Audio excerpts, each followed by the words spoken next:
Congressman Mike Rogers is chairman of the House Intel Committee. He's with me now. Mr. Chairman, is it the case, was the intel community warning the White House that this group was growing in its threat?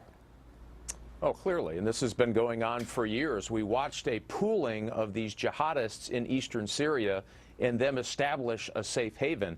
And remember, when they were first operating in Syria, the ISIS group as we know it today, it was an al-Qaeda affiliate. So the other al-Qaeda group there, something called al-Nusra, was and is still associated with al-Qaeda, but they had a split. And this group took on a different name, but now which was ISIS. What the administration is telling us after last week, there was a terrifying press conference held by Chuck Hagel, our defense secretary, and General Dempsey, chairman of the Joint Chiefs, saying it's an immediate threat to the homeland in virtually every way.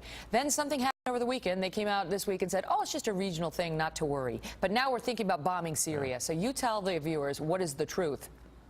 The truth is that ISIS is a growing threat to the United States. You've heard Oliver North talk about some of the numbers, but don't forget about Canada. They believe that there's maybe as many as 500 Canadians fighting, and you're just a car ride away from driving across that border and doing something to the United States.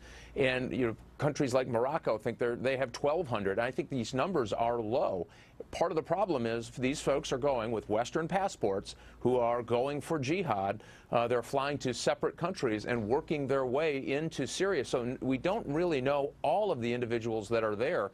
That's what's so alarming about this. How are we going to take care of this? Because the report out today from our own James Rosen reported that top aides to President Obama expect that President Obama's second term will end without the United States defeating ISIS. I mean, it sounds like they're declaring defeat before we've even engaged in the battle.